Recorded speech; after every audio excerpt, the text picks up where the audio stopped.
The grand cathedral loomed around Emma, a vast, echoing monument to wealth and tradition.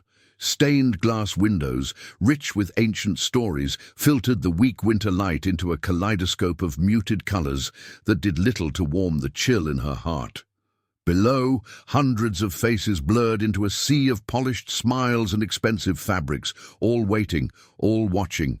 Emma stood at the altar, feeling the heavy weight of her intricate wedding gown, a beautiful prison of silk and lace.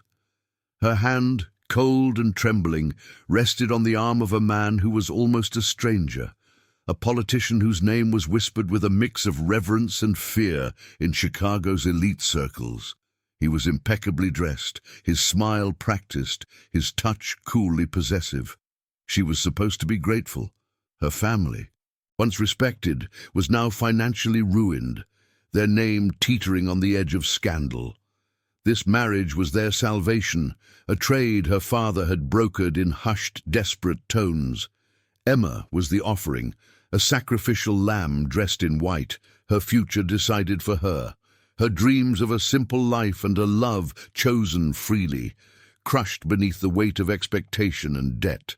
A deep ache settled in her chest, a profound longing for something she knew she could never have. She felt like an object, not a woman, her heart a fragile thing trapped in a cage of silk. The priest's voice, a solemn rumble, broke through the suffocating silence. "Do you, Emma Blackwood, take this man, in holy matrimony, to be your lawfully wedded husband?" The words echoed, vibrating through the cathedral, through the very bones of Emma's being. Her heart hammered against her ribs, a frantic bird desperate for escape. Her vision blurred, not with tears of joy, but with a rising tide of despair. This wasn't her life. This wasn't her choice. A sudden, fierce defiance, a spark she hadn't known she possessed, ignited deep within her. It was a desperate, irrational impulse, but it was hers. With a sudden, sharp intake of breath, she yanked her hand from her fiancé's arm.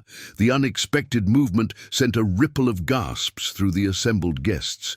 She pivoted, her elegant, expensive heels suddenly clumsy and urgent on the polished marble floor. Her exquisite veil, a cascade of delicate lace, caught on the sharp edge of a pew, tearing with a soft, violent rip. It trailed behind her like a discarded dream, a white banner of surrender and rebellion. Emma didn't look back. She couldn't. She ran.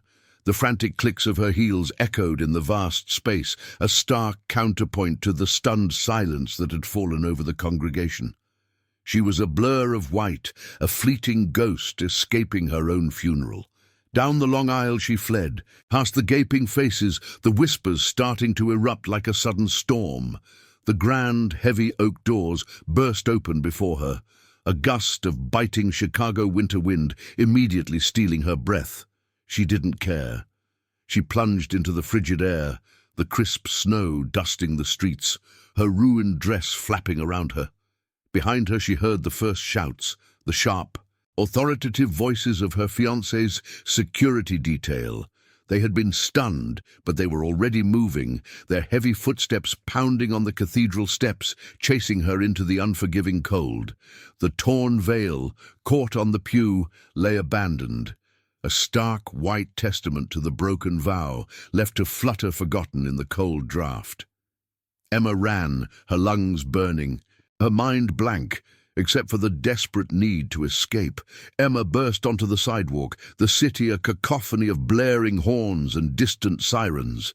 The biting wind whipped her hair across her face, stinging her eyes, blurring the already chaotic street scene.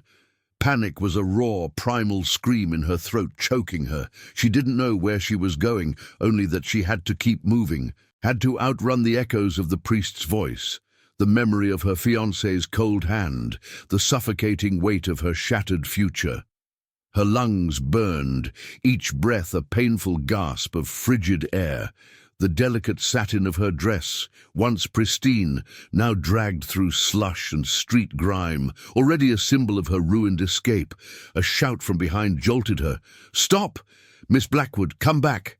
The voice was closer, urgent. They were gaining on her.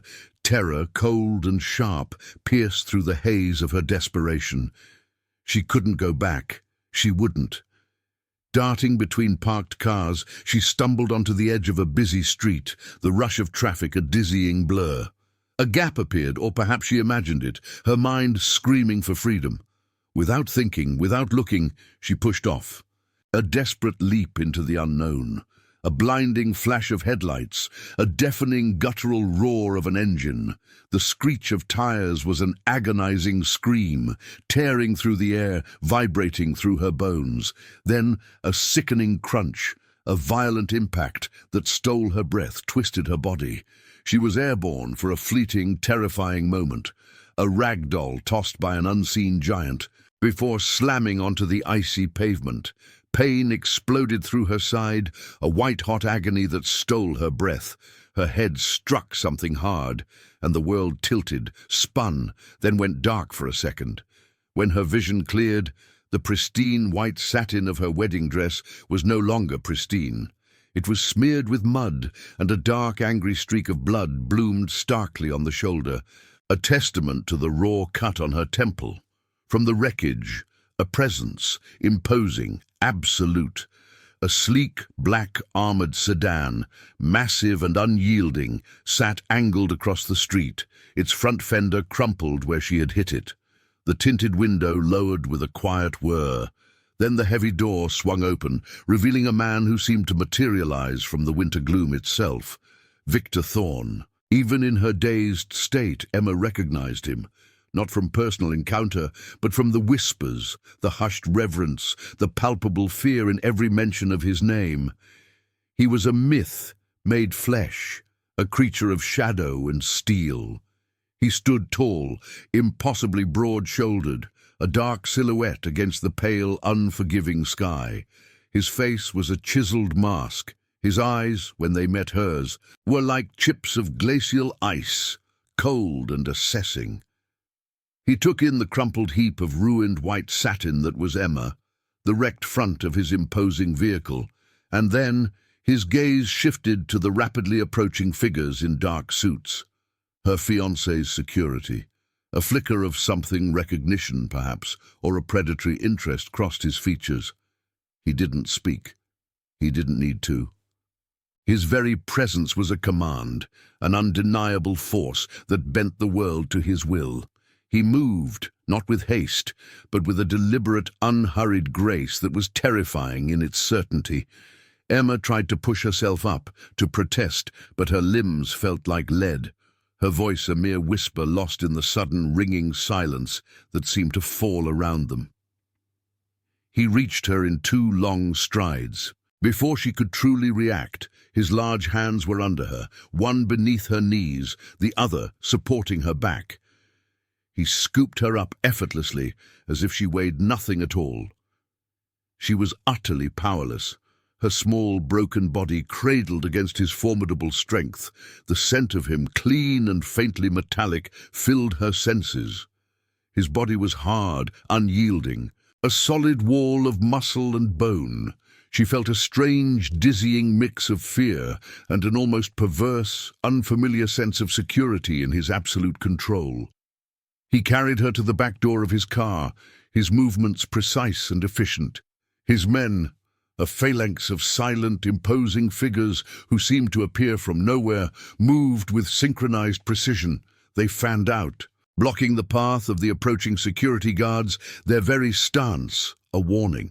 Others dealt with the crumpled fender of the luxury vehicle, ensuring no curious onlookers lingered. Emma's fiancé's men, for all their urgency, seemed to freeze, momentarily bewildered by the sudden, overwhelming display of force. Victor opened the car door. The interior was dark, luxurious, and smelled faintly of leather and something else, something sharp and clean. He settled her gently onto the plush seat, his touch surprisingly careful given his overwhelming presence. As he leaned back, his gaze briefly swept over the interior, and Emma's eyes followed. From the rearview mirror, swinging gently, hung a small, ornate rosary, beads of dark wood contrasting sharply with the chrome. It was a stark, unsettling detail amidst the silent, brutal efficiency she had just witnessed, a whisper of something complex and contradictory about the man who now held her fate in his immense hands. She was a fragile bird, caught in the grip of a powerful predator, utterly helpless, utterly claimed. The sleek black sedan moved with silent purpose, whisking Emma away from the chaos of the city streets, from the desperate shouts of her fiancé's men, from the life she had just shattered. She was still dazed, the sharp ache in her temple a constant reminder of the collision. But the profound sense of power emanating from the man beside her was far more overwhelming than any physical pain. Victor Thorne didn't speak, but his presence filled the luxurious car, a suffocating blanket of absolute command. Emma felt like a package being delivered, her destiny no longer her own. When the car finally slowed, it was before colossal iron gates, intricately wrought and impossibly tall. They swung open silently, revealing a long, winding driveway that led to a sprawling, stone-walled mansion. It was less a home and more a fortress, its ancient stones absorbing the biting Chicago winter, exuding an aura of formidable, unyielding strength. The heavy gates clanged shut behind them with a sound that reverberated through Emma's very bones, a final, definitive severing from her past. This was not just a new house, it was a new world, a gilded cage where the bars were made of wealth and absolute power. Victor led her through immense silent halls, his hand a light but undeniable pressure on her back. Every step he took was deliberate, every movement radiating an authority that demanded unquestioning obedience. He moved with the quiet grace of a predator, and Emma, still trembling, felt every nerve-ending scream a silent plea for release. He ushered her into a vast study, a room dominated by dark wood, towering bookshelves, and a massive desk that seemed to command the space. Her ruined wedding dress, stained with mud and blood, felt grotesquely out of place amid such austere opulence. "Why are you doing this?" Emma's voice was a weak, reedy whisper, barely audible in the cavernous room. Her gaze, though filled with terror, sought his, desperate for an answer, for any explanation for her sudden, terrifying captivity. Victor turned, his imposing frame filling her vision. His eyes, dark and unreadable, fixed on her. His voice, when it came, was a low, gravelly rumble that seemed to vibrate through the very floorboards, utterly unwavering in its command. "You crashed into my property. You are now my property." He paused, letting the words sink in, each one a stone dropped into the quiet. "The politician tried to sell you. I've simply claimed you." There was no malice in his tone, just a stark, undeniable statement of fact, of his absolute right. He then informed her, his gaze never leaving hers, that she was safe here, that no one would touch her within these walls. But the unspoken caveat hung heavy in the air. Her world, her choices, were now subject to his command, his rules. He assigned her a suite, not a simple room, but a lavish expanse of silk and velvet, a breathtaking display of luxury that only deepened her sense of unreality. A wardrobe, filled with elegant, comfortable clothes in soft fabrics, awaited her, a silent instruction that her old life, her old identity, was to be shed.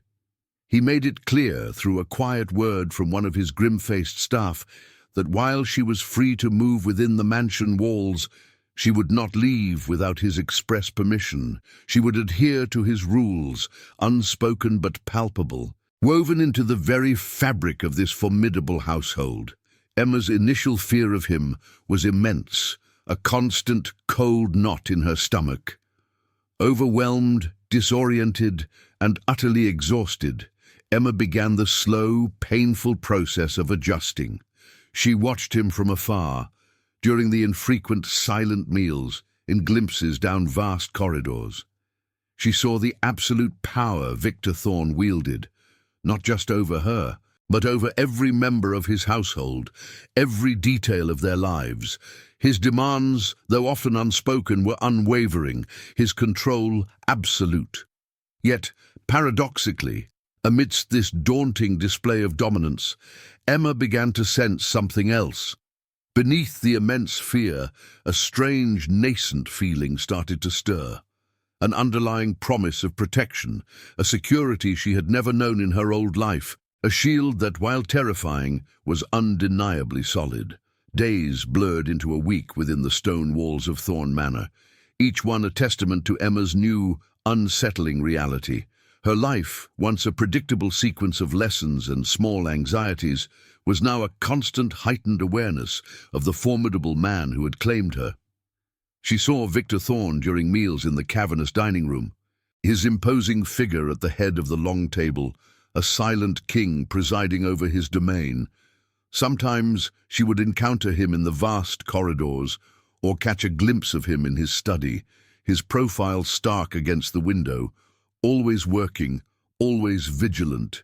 He never touched her, not once since carrying her into the car, but his presence was an all-consuming force. His gaze, dark and intense, was a constant weight, following her, assessing her. Emma felt it even when his back was turned, a subtle hum in the air, a dominant energy that filled every room he occupied. She felt small under his observation, like a rare specimen under a scientist's scrutiny. Yet there was no malice in his stare, only a deep, unyielding possessiveness that both terrified and strangely anchored her. Her breath often hitched when he entered a room, a primal tightening in her chest, a recognition of overwhelming power. Despite the fear that still coiled in her stomach, Emma stubbornly tried to maintain a semblance of her former self. She spent hours in the mansion's immense library, losing herself in the quiet comfort of books, her soft fingers tracing the spines, a small act of rebellion against the starkness of her captivity. In her opulent suite, she discovered a forgotten, wilting houseplant by a window, its leaves drooping. Every morning she carefully watered it, coaxing it back to life with gentle attention, a tiny splash of softness and nurturing in a world of hard edges and unyielding strength. It was a silent testament to her enduring nature, a fragile bloom against the mansion's imposing, masculine architecture and the constant, subtle hum of unseen security that permeated every corner. One evening, during a dinner that felt more like a formal interrogation than a meal, Victor broke the usual silence. The clink of cutlery against porcelain seemed deafening in the stillness. Emma had been picking at her food, acutely aware of his eyes on her. His voice, when he spoke, was low, gravelly, and cut through the air with the precision of a surgeon's blade. "The senator," he began, his gaze unwavering, "has unclean hands." Emma's fork clattered softly against her plate. The blood drained from her face. Her fiancé, the man she had run from. Victor's words were a veiled comment, a mere fragment of a larger, unseen conversation, but they resonated with a chilling clarity. He was hinting at something vast, something dark, that extended far beyond her ruined wedding day. She had been a pawn, she realized, in a game she hadn't even known existed. The knowledge settled heavy in her chest, a cold weight. "You were merely a pawn in a larger game, Emma," he continued, his tone devoid of pity, only absolute conviction, a currency for his ambition. He leaned back slightly, his dark eyes never leaving hers. "You're better off with me. I protect what's mine." The words hung in the air, a stark declaration of ownership. Emma felt a shiver run down her spine. His reasons for keeping her, she realized, ran deeper than mere opportunism. He hadn't just taken her, he had claimed her. And in doing so, he had placed her under his formidable protection. The possessiveness in his voice, while terrifying, also carried an undeniable, unsettling promise. Despite her lingering fear, a strange, nascent comfort began to stir within Emma. Within these stone walls, under Victor's absolute authority, she was truly safe. No one challenged her. No one threatened her. The outside world, with its chasing guards and ruthless politicians, was a distant, muted echo.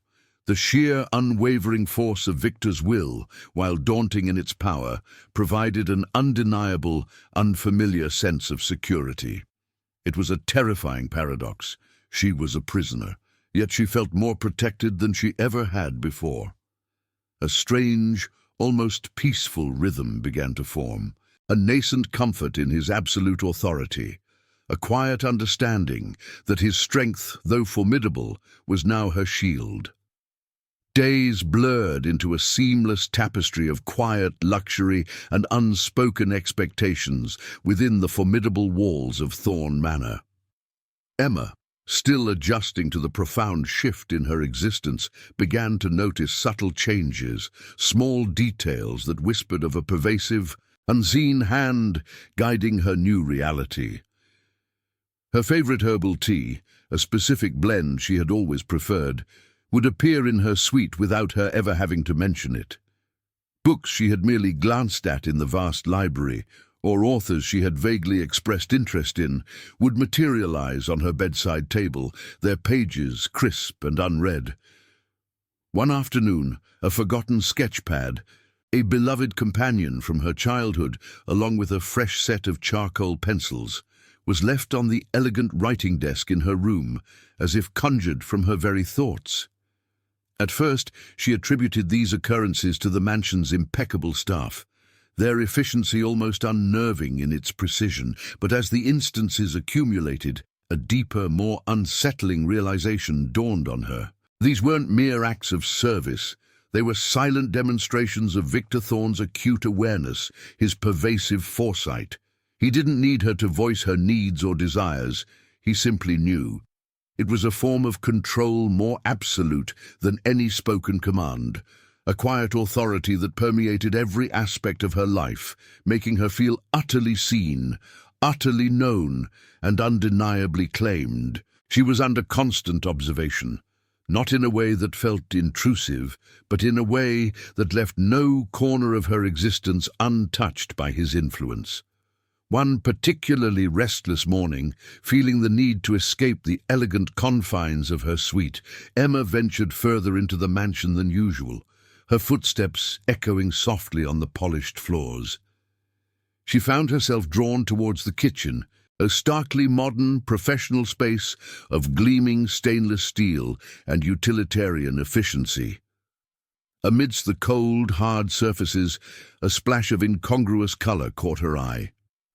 Taped to the front of a massive bulletproof refrigerator held by a small magnet were several crayon drawings, vibrant childish scrawls of stick figures, a lopsided sun, and a bright green house.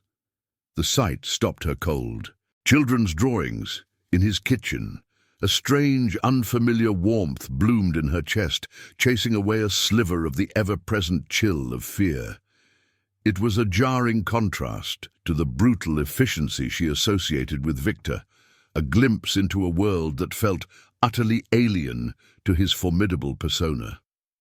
Who were these children? Were they his? The question sparked a flicker of curiosity, a nascent wonder about the man beneath the monster, a hint of something complex and deeply hidden within his steel exterior. Observing Victor became a silent ritual, a way for Emma to navigate the intricate landscape of his household.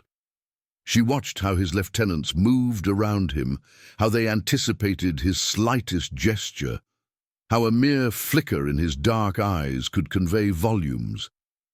Slowly, subtly, Emma began to understand the nuances of his control, the unspoken language of his authority. She learned to defer, to anticipate his desires even before he articulated them. A particular intensity in his gaze told her to remain still. A quiet nod from him, and she knew she had permission to move. She found herself adapting, her soft nature bending, not breaking, to the formidable will that now governed her every breath. A strange, almost peaceful rhythm began to assert itself in her days. The initial overwhelming terror that had defined her first week began to slowly, imperceptibly transform. It wasn't that the fear vanished entirely, it merely shifted, mingling with a burgeoning trust. His strength, once solely a source of intimidation, now felt like an impenetrable shield, a solid wall between her and the dangers of the world she had fled. His word, though a command, now carried an undeniable weight of protection. Emma realized that in surrendering her will to his, she was finding a strange, profound sense of safety, an unfamiliar peace in his absolute power, a quiet acceptance that his formidable strength had become her unexpected shelter.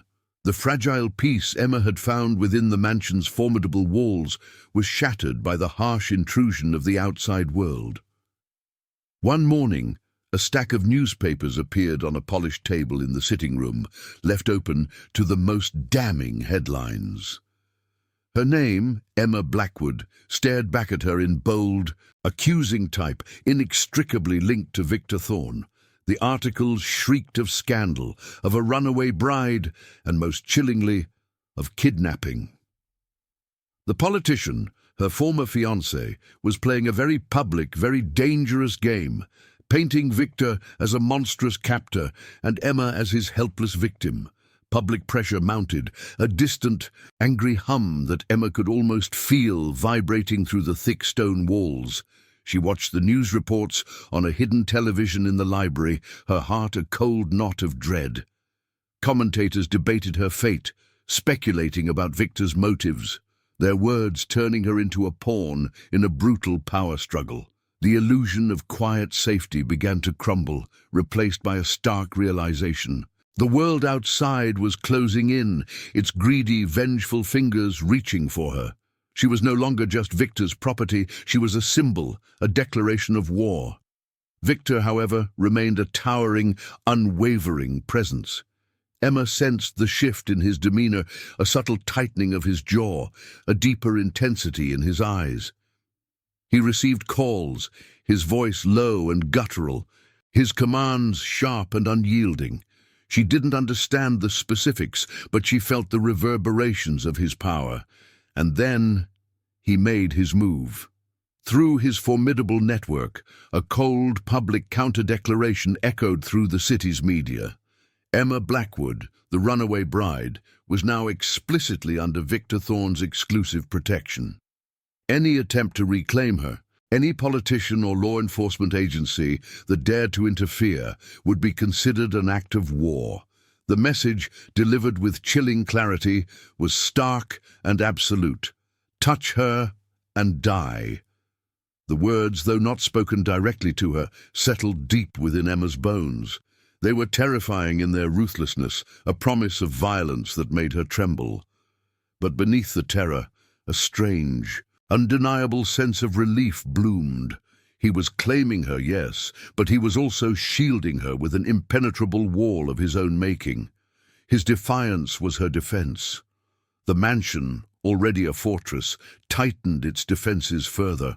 Emma saw the changes with her own eyes. More armed guards, their faces grim and unsmiling, appeared at every entrance, patrolling the grounds with a new, heightened vigilance. Surveillance cameras, once subtly hidden, became more prominent, their cold lenses watchful sentinels. The iron gates, which had once felt like a symbol of her imprisonment, now seemed to draw inward, becoming a palpable, impenetrable barrier against the encroaching chaos. The fortress around her was not just metaphorical. It was a very real, very dangerous shield, reinforced and ready for battle. Emma was terrified. The escalation of events, the thinly veiled threats, the raw declaration of war, all brought a fresh wave of panic crashing over her. She realized, with a sickening lurch, the true danger she was now in, caught between two formidable forces. Her life, already irrevocably altered, was now teetering on the precipice of something truly catastrophic. The outside world wanted her back, wanted to punish her, to use her. But in the face of this escalating peril, her fear didn't turn her against Victor. Instead, she found herself instinctively looking to him, her gaze clinging to his formidable figure like a lifeline. His unwavering resolve, his absolute control over his domain, his chilling pronouncement that he would go to war for her, these became her sole anchor in a world that had suddenly gone mad. She understood, with a clarity born of desperation, that she must trust him completely. His terrifying power, once a source of dread, was now her only sanctuary. She was his, and in that undeniable ownership lay her only hope for safety. The politician, her scorned fiancé, was not one to back down. The cold declaration of war from Victor Thorne ignited a furious retaliation that Emma felt even within the fortress of the mansion. The news reports grew more savage, not just about her and Victor, but about the city itself. Whispers of market crashes, union strikes, and unexplained accidents at businesses linked to Victor Thorne filled the air, carried by the staff, by hushed phone calls, and by the fleeting glimpses of the outside world Emma caught on the hidden screens. The politician was launching a full-scale assault, not just for her, but to destabilize Victor's entire empire, striking at his legitimate enterprises and his shadow operations alike. Victor's lieutenants, grim-faced and ever-present, moved with an increased urgency. Their conversations clipped, their reports delivered in low, rapid tones that spoke of escalating danger. Victor, in turn, became even more formidable, his presence a palpable weight in every room. His demands, once subtle, grew more explicit.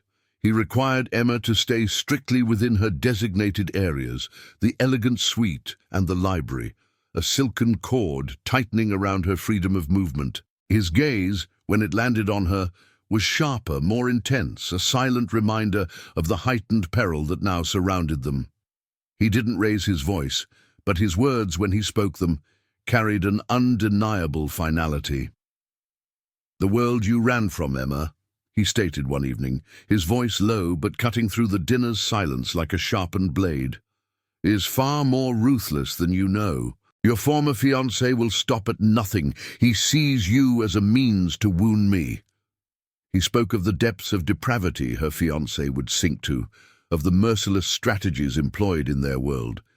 He wasn't just explaining, he was revealing, exposing the brutal landscape she now inhabited, solidifying her dependence on his judgment, on his absolute control. Emma felt a fresh wave of fear, a chilling understanding of the predator she had nearly married. But this fear, paradoxically, didn't push her away from Victor. Instead, it anchored her more firmly to him. Witnessing his strategic brilliance, the calm, calculating way he navigated this invisible war filled her with a profound, almost dizzying shift. His strength was no longer just a terrifying shield.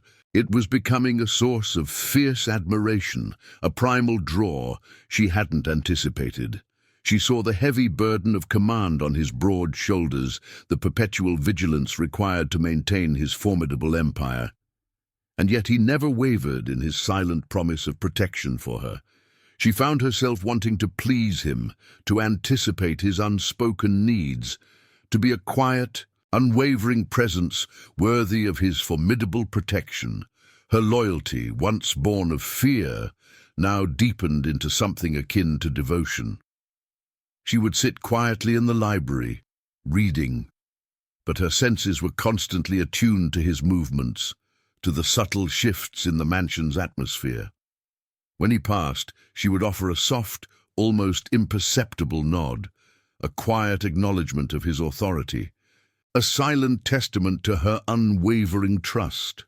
As the days turned, Emma, always observant, began to piece together fragments of the unseen web that had ensnared her. She overheard snippets of conversations between Victor and his lieutenants, hushed words about contracts, territories, and political leverage. She saw maps spread across his massive desk, marked with unfamiliar symbols and locations. She began to grasp that the conflict was far larger than just her escape from a wedding. She was a single, vital thread in an intricate tapestry of power and betrayal, a dangerous game that had been unfolding long before she crashed into Victor's car.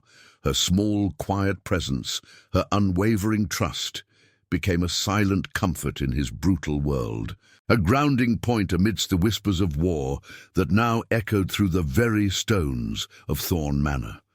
The endless days within Thorn Manor had woven a new rhythm into Emma's life, a quiet acceptance of her intricate gilded cage.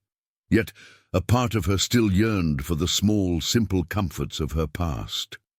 She had discovered a neglected winter garden room, its glass panes clouded with dust, its few remaining plants struggling for light. It was a small, wild corner, a reflection of her own spirit, and she felt a quiet pull towards it. One afternoon, finding Victor in his study, Emma gathered her courage. Her voice was soft, almost imperceptible. "Sir," she began, the word feeling both alien and oddly natural on her tongue. "The winter garden. It could be beautiful again. If I might tend to it?" Victor's dark eyes, usually so intense, regarded her for a long moment. Emma felt a familiar tension coil in her stomach, a nervous anticipation of his response. His gaze was assessing, perhaps even considering the fragile hope in her eyes. "You may," he finally rumbled, his voice low, "but always with supervision, and never beyond the designated areas. This is not a request for freedom, Emma. It is an allowance." His words were a clear, unwavering reinforcement of his control, a reminder that every small privilege was granted by his will alone. Yet the granting of it, the simple acknowledgement of her quiet desire, sent a surprising warmth through her. She was seen, and her small, gentle need was met, albeit under his omnipresent watch. The guards, unsmiling and silent, would accompany her, their presence a constant, tangible reminder of his protective dominance. As she moved through the mansion, tending to the wilting plants, Emma observed Victor with a new, quiet intensity. The war with the politician raged unseen, yet she felt its tremors. She would catch glimpses of him late at night, his silhouette framed in the study window, the only light in the sprawling mansion. She saw the subtle lines etched around his eyes, the relentless set of his jaw, the perpetual vigilance that never seemed to leave him. He carried the weight of an empire on his broad shoulders, a burden of command that seemed almost physical. He made decisions that resonated with cold, brutal efficiency, decisions that ensured the stability of his world, and by extension, her safety. It was a heavy, ceaseless strain, and Emma found herself feeling a deep, unexpected empathy. The monster of Chicago's underworld, the man infamous for his merciless enforcement, was also a man fiercely dedicated to what he claimed, and profoundly, irrevocably dedicated to protecting what was now his. One evening, a decision was made regarding a potential threat that sent a tremor of unease through the household. Victor's lieutenant spoke in hushed, urgent tones about an infiltration risk, a necessary precaution that involved sealing off a section of the mansion, rerouting security, and a temporary heightened lockdown that felt unnervingly close to actual combat. Emma overheard fragments, her heart pounding with fear. The measures sounded drastic, perhaps even dangerous. Her instincts screamed for a different, softer approach, for caution over confrontation. But then her eyes met Victor's across the vast dining room, his gaze unwavering, resolute. He didn't need to speak. His eyes, dark and unreadable, conveyed an absolute certainty. This was his world. These were his rules. This was the only way. Emma felt a profound shift within her. Her own fear, her gentle instincts faded before the sheer force of his will. She understood with a sudden crystal clarity that her safety lay not in questioning him, but in completely yielding to him. She nodded, a small, almost imperceptible gesture, but one that spoke volumes. It was a conscious, deliberate surrender. A wave of profound calm washed over her. In that moment, Emma fully deferred to Victor's judgment, even when it felt frightening, even when it went against her nature. She actively sought solace and safety in his strength, wholeheartedly yielding to his will, recognizing that his decisions, however brutal, were ultimately for her ultimate protection. His world was dangerous, but he was her unshakable shelter. Later, as the mansion settled into the tense quiet of the lockdown, Emma found herself by a window, watching the swirling snow outside. Her gaze drifted to the massive iron gates that separated the manor from the world.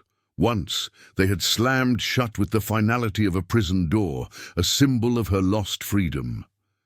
Now, as the blizzard raged and the threats mounted, those formidable gates were no longer a barrier to her liberty, but a bulwark against chaos.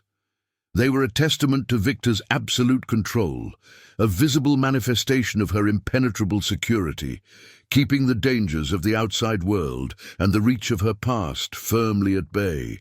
They were not a cage, but a shield, and she was utterly, profoundly safe within their formidable embrace. The fragile peace Emma had found within the mansion's formidable walls was violently ripped away.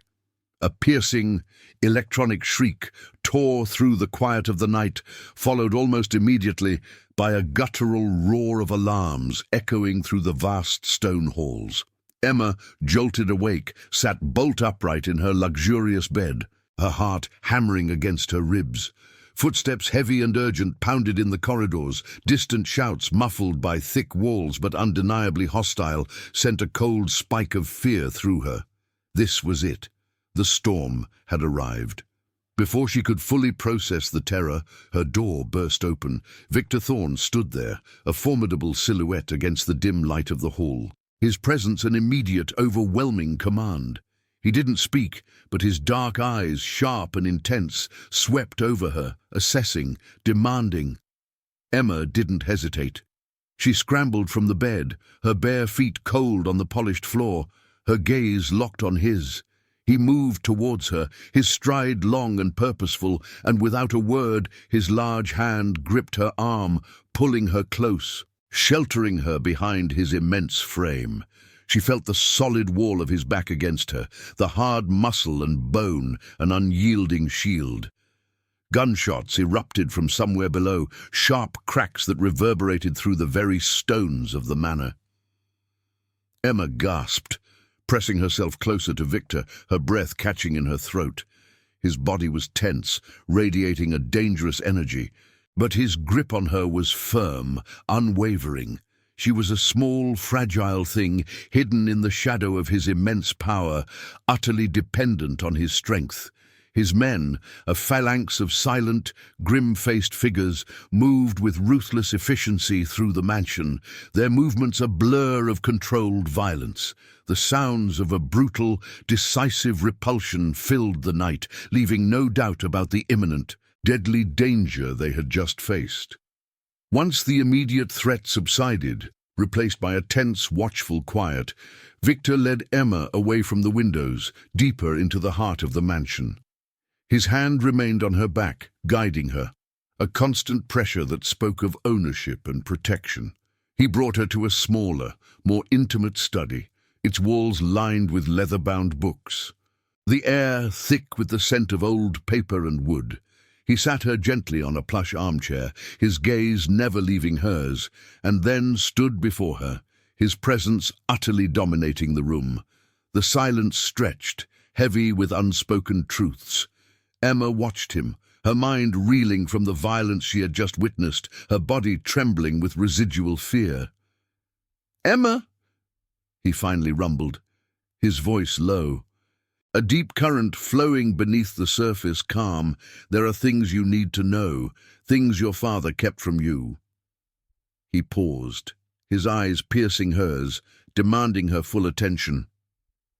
"The arranged marriage? Your family's ruin. It was not just about debt." He moved to his massive desk, his movements deliberate, and retrieved a single aged document, its paper yellowed with time. He placed it in her trembling hands, It was a contract, a horrifying agreement bearing her father's elegant signature. As Emma's eyes scanned the words, a cold dread began to coil in her stomach, tightening with each line.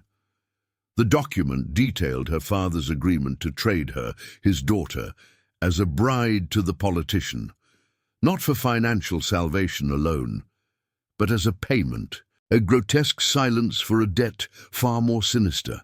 The politician had covered up a series of heinous crimes, including a deadly building collapse that had claimed innocent lives. Her father's signature was the final damning proof that he had promised her to cover it all up, to keep the dark secrets buried. Emma's world, already turned upside down, shattered into a million irreparable pieces. The paper trembled in her hands, its contents burning into her soul. Her father, the man who was supposed to protect her, to love her unconditionally. He hadn't just arranged her marriage, he had sold her, traded her like currency, not for a better life for her, but to conceal a monstrous crime. The betrayal cut deeper than any physical wound, a profound violation of trust that left her gasping for air. Her chest ached, a hollow, echoing pain. She felt used, traded, abandoned by her own blood, a sacrificial lamb offered on an altar of lies and corruption. Tears, hot and stinging, blurred her vision, but they were not tears of fear, but of profound, agonizing devastation.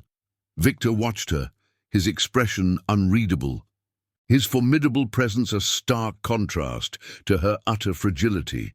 When she finally looked up, her eyes wide and brimming with anguish, his gaze was unwavering. "Your father sold you, Emma," he stated, his voice a low, gravelly rumble that seemed to fill the very air around them, each word a hammer blow of truth. "I claimed you. There's a difference." He stepped closer, his shadow falling over her, enveloping her. "He traded you for a lie, for the politician's dark secrets. I took you to protect you from that lie, to shield you from the true evil that sought to consume you." He stood over her, a towering, unshakable figure, his words solidifying his place not just as her captor, but as her protector from a profound, unimaginable evil. In his stark, brutal honesty, in his absolute unwavering presence, Emma felt a strange, terrifying safety.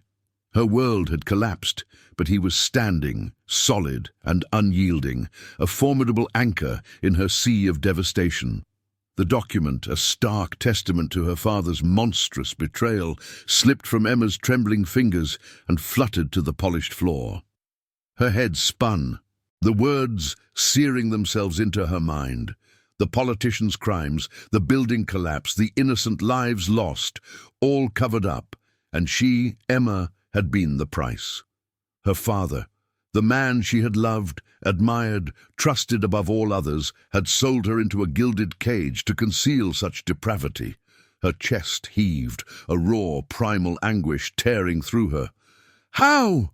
she choked out, her voice barely a whisper, ragged with devastation. She looked at Victor, her eyes wide with unshed tears, desperate for an answer, for a way to comprehend the bottomless abyss that had just opened beneath her. "How could you know all this? How could he do this?" Victor's gaze, dark and unwavering, held hers. He stepped closer, his formidable presence enveloping her, a silent, unyielding force in the storm of her grief. His voice, when it came, was low, a deep rumble that seemed to resonate through her very bones, devoid of judgment, only stark, brutal truth. "Your mother knew, Emma." The words struck her with the force of a physical blow. Emma gasped, a sharp, choked sound. Her mother, her gentle, elegant mother, who had always seemed to embody grace and quiet strength. The woman who had dressed her for this abhorrent wedding, her eyes filled with a manufactured pride. She had known about the trade, about the price of her daughter, about the depths of her husband's deceit, and she had stayed silent. She had prioritized their crumbling social standing, their carefully constructed facade, over Emma's happiness, over her very soul. The last fragile thread connecting Emma to her past, to the illusion of family, snapped with a violent, agonizing wrench. She felt utterly alone, completely adrift in a world of betrayal. Her parents, the two people who should have protected her, had instead conspired in her demise. There was no one left, no one to turn to, no one to trust. The mansion, once a gilded cage, now felt like a desolate island, and Victor Thorne, the dangerous monster who had claimed her, was the only solid ground left in her shattered world. This revelation, more than any other, cemented her understanding that he, with all his terrifying power, was her only true refuge. Victor watched the raw, naked devastation on her face, his features unreadable. He reached out, his large hand brushing a stray tear from her cheek, a gesture so unexpected, so tender, it stole her breath. "Before the collision, Emma," he began, his voice softening imperceptibly, "I already knew of you." Emma looked up, confused, her eyes still clouded with pain. What do you mean?" He paused, a flicker of something she couldn't quite decipher crossing his dark eyes. "It was a vulnerability she never imagined him capable of. Your kindergarten classroom, the one in the low-income district, the one struggling for supplies." He spoke of it with a familiarity that stunned her. "I had been funding it through a shell charity, anonymously, of course." Emma stared at him, her mind struggling to reconcile the brutal Mafia boss with the silent benefactor. Her kindergarten, her children, her small, humble world, a place of pure, uncomplicated joy, had been touched by his hand, long before their violent collision. He had seen her there, teaching, nurturing, pouring her heart into those forgotten children. "I saw you, Emma," he confessed, his voice a low, almost intimate murmur. "From afar. I saw your kindness, your softness, a light in the dark." The words, so unexpected, so profoundly personal, resonated deep within her, shaking her to her core. This man, who commanded empires and wielded merciless power, had seen past the politician's pawn, past the family's disgrace, and recognized the true essence of her heart. This revelation profoundly humanized him in her eyes, showing a capacity for profound, if hidden, tenderness that defied everything she thought she knew about him. Overwhelmed by the crushing weight of her family's betrayals and the shocking, almost unbearable depth of Victor's quiet care, Emma felt a desperate need to cling to something real, something solid. Her parents had traded her for a lie, but Victor had seen her, truly seen her, and silently protected her. He was brutal, yes, and terrifyingly powerful, but he was also her unexpected shield, her unwavering anchor. Without a thought, driven by an instinct she didn't understand, Emma reached for him. Her small, trembling hand found his, gripping it with a fierce desperation. She leaned into his strength, burying her face against his chest, the hard muscle and bone a solid comfort against her cheek. She wept then, not from fear, but from the raw, aching sorrow of utter betrayal, and the bewildering, overwhelming solace she found in his steadfast presence. She was broken, but he was whole, and he was hers. In that moment, Emma became his emotional anchor, trusting his judgment implicitly, yielding to his formidable will, knowing with absolute certainty that he had seen her for who she truly was. Even when her own family had failed to, she was his, utterly and completely, and in his formidable embrace she finally found her terrifying, beautiful peace. The world outside the fortress walls, once a source of terror and unanswered questions, now pulsed with a different kind of chaos, one orchestrated by Victor Thorne. Emma, sequestered in her suite, or moving through the quieter sections of the mansion, saw the shift reflected in the hurried whispers of the staff, the grim satisfaction on the faces of Victor's men, and the furious, damning headlines that now screamed from every screen and newspaper. The politician, her former fiancé, was no longer the untouchable power broker. His empire was crumbling, piece by agonizing piece. Victor, fueled by Emma's raw devastation and his own unyielding desire for justice, had unleashed his formidable network. News reports, once focused on Emma's kidnapping, now shifted to relentless exposés of the politician's corruption. Irrefutable evidence, meticulously gathered and strategically leaked by Victor's unseen hand, painted a picture of greed and deceit. Emma watched, her breath catching in her throat as the details of the building collapse, the very crime her father had traded her to conceal, were laid bare for the world to see. The names of the victims, the callous disregard for human life, the intricate web of payoffs and cover-ups, it was all there, undeniable, horrifying. Her chest ached with a complex mix of sorrow and a chilling, almost savage satisfaction. This was Victor's justice, brutal, uncompromising, but undeniably necessary. He wasn't just defending her, he was dismantling the very lies that had consumed her life, that had cost innocent lives. Emma, now fully aware of the politician's depravity and the sickening depth of her family's deceit, felt a fierce, unwavering resolve bloom within her. There was no turning back, no regretting her flight, no longing for a past that had been built on such elegant, monstrous deception. She didn't participate in Victor's world of violence, couldn't, wouldn't. Her hands were made for gentle things, for teaching children, for tending to wilting plants, but her quiet strength, her unwavering trust, became his anchor in the storm he had unleashed. She would sit in his study, her presence a silent comfort, while he conducted his dark business, his voice low and commanding on the phone. She listened, absorbing the cold, strategic weight of his decisions, and understood. She no longer questioned his methods, his formidable power, or his absolute control. She saw it all as the only path forward, the only way to tear down the corrupt world that had sought to destroy her. Her initial fear of his dominance had transformed into a profound understanding, a deep, almost primal surrender.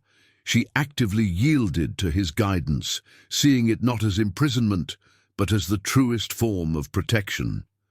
He would sometimes glance at her across the room, his dark eyes meeting hers, and in that silent exchange, a profound understanding would pass between them. He saw her unwavering support, her quiet strength, and she saw his purpose, his fierce dedication. It was no longer just about survival. It was about choosing brutal honesty and profound protection over the polished lies of her past. She embraced her decision wholeheartedly, her heart settling into a terrifying, yet undeniable, peace. One evening, as the last rays of winter light faded from the sky, casting long shadows across the study, Victor turned from his desk. He walked towards her, his presence filling the room, his gaze intense. He stopped before her, his large hand gently cupping her jaw, his thumb stroking softly along her skin. Emma's breath hitched, her eyes locking with his. There was no need for words. In that silent, powerful moment, their destinies irrevocably intertwined. He saw her, his, utterly claimed, and she accepted it as her absolute truth, her hand rising to meet his, her touch a silent promise of eternal devotion. A tense, unnerving quiet descended upon Thorn Manor, a heavy blanket of silence that felt far more ominous than any storm. The air crackled with a low, almost imperceptible hum of anticipation, the calm before a final, inevitable maelstrom. Emma felt it in the hushed urgency of the staff, in the tightened expressions of Victor's men who moved with even greater stealth and vigilance through the vast halls. Every shadow seemed to deepen, every sound to amplify, as the fortress prepared for the politician's last, desperate assault. She knew, with a certainty that settled deep in her bones, that the outside world was gathering its forces, ready to throw itself against these impenetrable walls, ready to reclaim what Victor had so fiercely claimed as his own. Victor's presence, usually a dominant force, now felt like a taut wire humming with barely contained power. He spoke less, his commands more clipped, his gaze more piercing. Emma watched him, her heart thrumming with a mixture of apprehension and a fierce, unshakable loyalty. He sensed her gaze, her unwavering devotion, even when she merely sat quietly in the library, her hands folded in her lap. He would turn, his dark eyes finding hers, and in that silent exchange, a profound understanding would pass between them. There was no need for words. She was his, and he was her world. One evening, as the first flakes of a new blizzard began to dance against the bulletproof windows, painting the world outside in shades of grey and white, Victor found her by the hearth in the main drawing room. The fire cast flickering shadows across his chiseled face as he approached, his massive frame eclipsing the light. Emma rose instinctively, her gaze lifting to meet his. He reached for her, his large hands gently cupping her face, his thumbs stroking softly along her jawline. The touch was possessive yet exquisitely tender, a silent claim that resonated through every fiber of her being. "They will come, Emma," he rumbled, his voice a low, gravelly whisper, barely audible above the crackle of the fire. His eyes, dark and intense, held hers, promising, demanding. "They will try to take you." His grip tightened almost imperceptibly, his strength a tangible presence around her. "But you are mine, and I will keep you safe, no matter the cost." It was an implicit oath, spoken with the absolute certainty of a man who bent the world to his will. His strength was a palpable force, a fortress in itself, and Emma felt an overwhelming sense of safety bloom in her chest, chasing away the last vestiges of fear. In his embrace, she was invincible.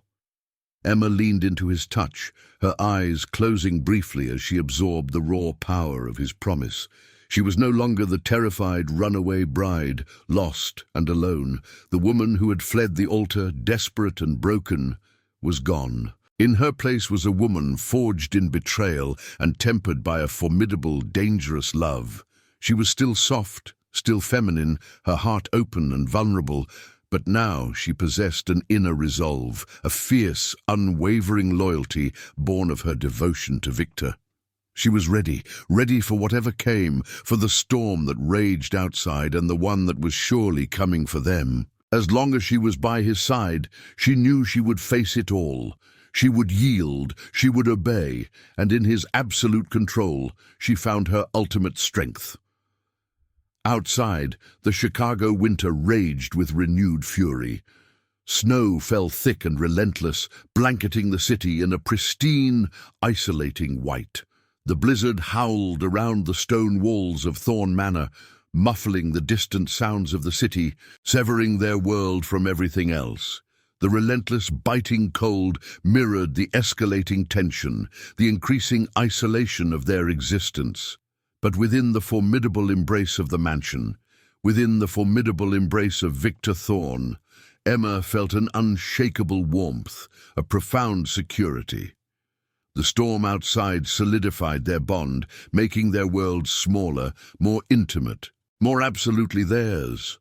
She was his, utterly and completely, and in that undeniable truth she found her terrifying, beautiful peace, ready for the world to come crashing down as long as he stood beside her. The blizzard howled, a furious living entity that clawed at the stone walls of Thorn Manor, engulfing the estate in a suffocating whiteout. Snow hammered against the bulletproof glass, erasing the world beyond their formidable gates, when suddenly the night was ripped apart. A piercing electronic shriek tore through the silence, the blare of alarms echoing, guttural and insistent, through every vast hall. Gunfire erupted, sharp and percussive, followed by the sickening crunch of breaking glass, the sounds vibrating through the very foundations of the mansion. Emma, already on edge, was jolted from a restless sleep, her heart leaping into her throat. Terror, cold and sharp, seized her. This was it. The storm had broken. Before she could even register the full scope of the chaos, her bedroom door burst open.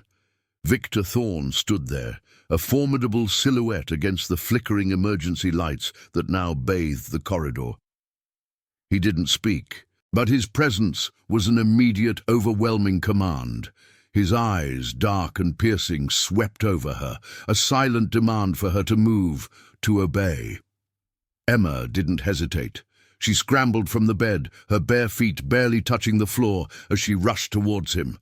He reached for her, his large hand gripping her arm, pulling her close. Without a word, he positioned her behind him, his immense frame a solid, unyielding wall against the encroaching nightmare. She felt the hard muscle of his back, the tense, dangerous energy radiating from him. He moved, not with haste, but with a terrifying, deliberate grace, his every step purposeful, utterly fearless. The sounds of battle raged around them, more gunfire, shouts, the heavy thud of bodies. Emma pressed herself against Victor, her small body trembling, her breath catching in her throat. She was physically shielded, always kept behind him, his body a formidable, unyielding fortress protecting her from every threat. She could hear the brutal efficiency with which his men moved, the sharp cracks of their weapons, the chilling finality of their actions. Then she saw him, Victor Thorne, the man who had claimed her, transformed into a force of nature. He was a whirlwind of savage, brutal efficiency, moving through the mansion like a dark, unstoppable storm. Emma, still pressed close, saw glimpses of his face, grim and focused, illuminated by the flashes of gunfire. His clothes, once pristine, became stained with blood. Not his own, she realized with a shudder.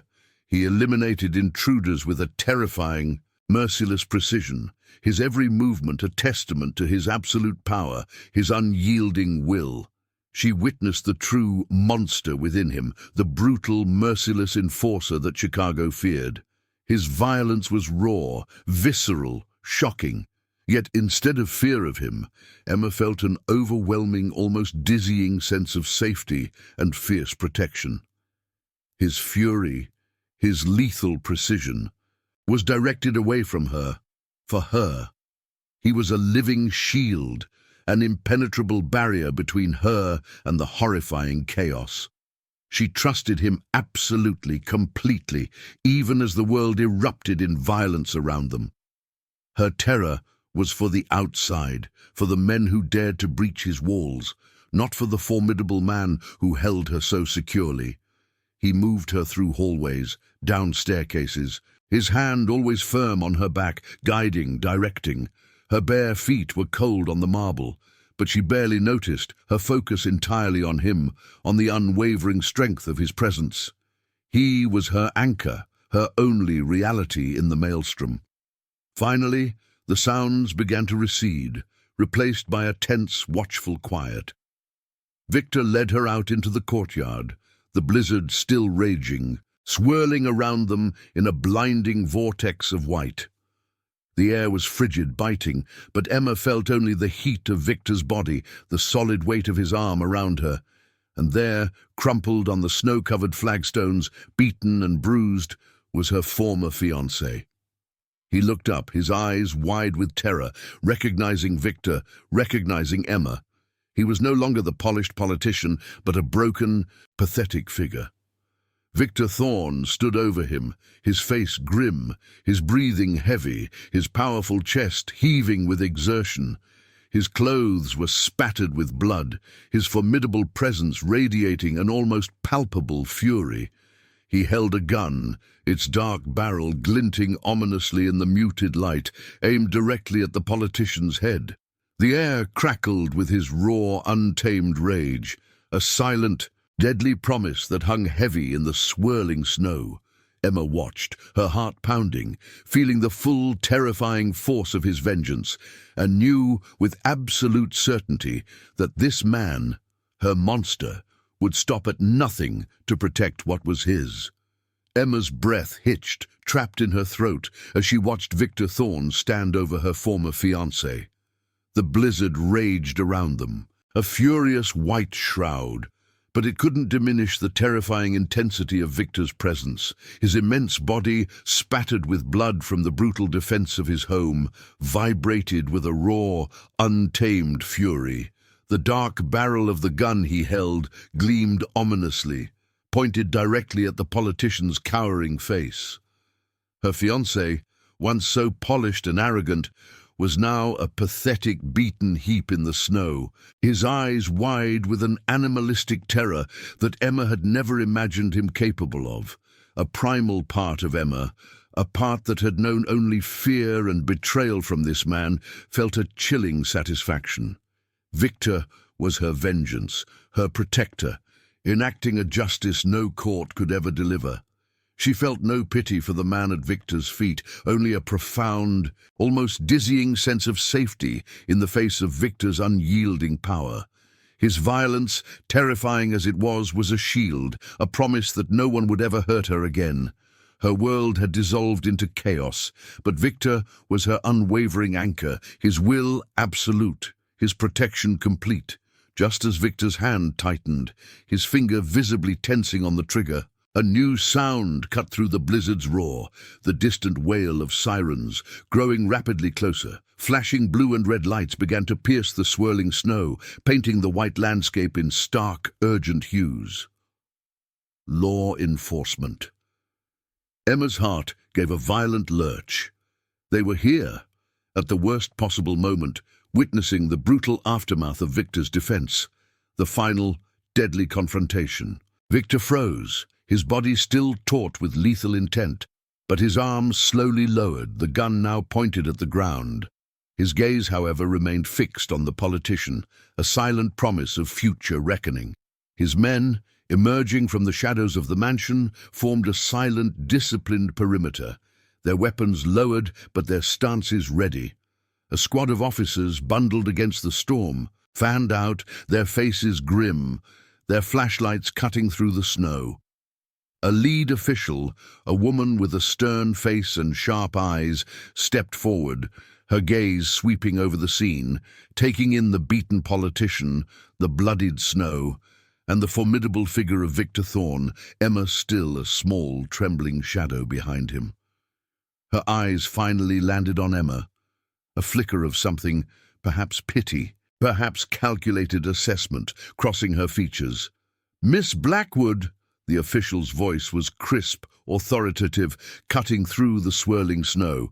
"We're here to help you. We can offer you a clean slate, full immunity, protection, a chance to start fresh, away from all of this." She gestured vaguely at Victor, at the chaos, at the defeated politician. "If you're willing to denounce Mr. Thorne, if you testify against him." The words hung in the frigid air, a lifeline, a tempting escape from the dangerous world Emma now inhabited.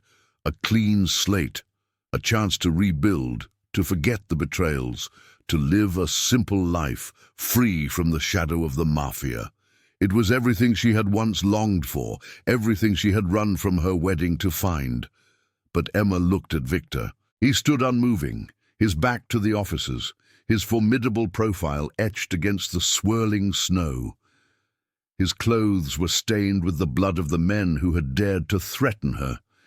His hands, still powerful, still dangerous, had just ensured her survival. She remembered her father's elegant signature on the contract, her mother's silent complicity, the politician's cold, calculating cruelty. She remembered Victor's secret kindness, the children's drawings on his fridge, the anonymous funding for her struggling classroom, his quiet observation of her softness from afar. She remembered his low, gravelly voice declaring, "I protect what's mine." He had claimed her, and in doing so, he had saved her. He had shown her a brutal, honest truth that her own family had hidden behind polite smiles and empty promises. Her gaze met his, and in his dark, intense eyes, she saw not a monster, but her protector, her anchor, the man who had faced a storm of violence for her. The choice, once seemingly impossible, was now startlingly clear. Without a second's hesitation, Emma took a deep breath, the frigid air burning in her lungs. She stepped forward, out from behind Victor's immense form, her small, bare feet sinking slightly into the fresh snow. The official's eyes widened slightly, surprised by her movement. Emma didn't look at the officers, didn't look at her defeated fiancé. Her gaze was fixed solely on Victor. She reached for him, her small hand finding his large, bloodied one. Her fingers entwined with his, a delicate yet unyielding grip, a silent promise. She felt the warmth of his skin, the rough texture, the undeniable strength. Then her voice, soft yet clear, resonated through the howling blizzard, carrying an unshakable conviction that cut through the tension and the fear. "I am with him," she declared, her eyes unwavering as they met Victor's, a profound devotion shining within them. "By choice." The words hung in the air, a final defiant declaration. With Emma's choice, the politician's last vestige of power shattered. His crimes, already exposed by Victor's ruthless hand, were now undeniably confirmed by the very woman he sought to silence. His influence was destroyed, his carefully constructed world crumbling around him.